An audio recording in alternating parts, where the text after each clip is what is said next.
Former North Carolina Governor Roy Cooper officially now joining the U.S. Senate race. Israel Balderas is an assistant professor of journalism over at Elon University. All right, Professor Balderas, thank you for joining us this morning. Thank you, but you can call me Israel. All right. Well, I like to make it official because Roy Cooper made it official. Yes. Yesterday, officially entering the race. There had been a lot of speculation for quite a while, but he made the announcement with a pretty good campaign video that he released on social media. Yes. Saying, yes, he is entering the race. This will be the seat that will be left unoccupied because Senator Tillis has said he is not running for re-election. Correct. This is something where we know North Carolina is going to be in the spotlight in a major way because this Senate seat could mean a lot of things for politics in general, with 4 seats that could be in play in the 2026 election. That's correct. The way North Carolina goes now, that's the way the nation goes.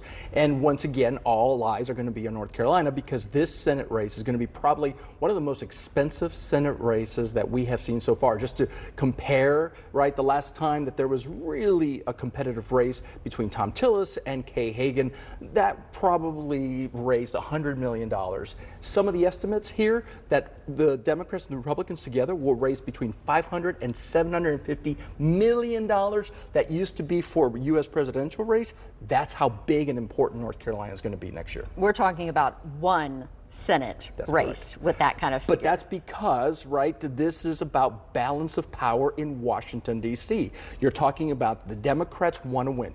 You know, I hate to sound preachy Sunday morning, but they've been lost in the wilderness ever since November. This is a huge recruiting win for the Democratic Party to get Roy Cooper to jump in the race. The rumor was that maybe his wife didn't want to move to Washington, D.C. She likes living here in North Carolina. I think Senator Chuck Schumer promised everything to Roy Cooper and his wife to say, we're going to try to see if we can get a win next year in 2026. So the Democrats do have an official candidate so far with Governor Cooper. Correct. The Republicans, we have an idea of who the candidate will be with Michael Whatley, the Republican National Chair, former chair of the North Carolina State Party. That's correct. President Trump has endorsed him, but he has yet to actually say, yes, I am running.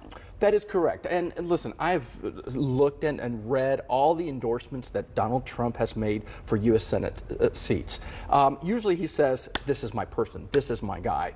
What I see in Donald Trump is he's saying, hey, folks in North Carolina, if you pick him, I will endorse him. He gets my complete endorsement. So I'm not sure that this is as big of an endorsement as I have seen in the past in states like Pennsylvania and Arizona. But Michael Whatley has to decide to jump in. Now, people at home are saying, well, who's Michael Whatley? He is an establishment guy, which, by the way, that was one of the biggest criticisms of Tom Tillis, that he was an establishment party person. So Michael Whatley, if he decides to jump in, he's going to have to appeal to North Carolinians that he is from North Carolina.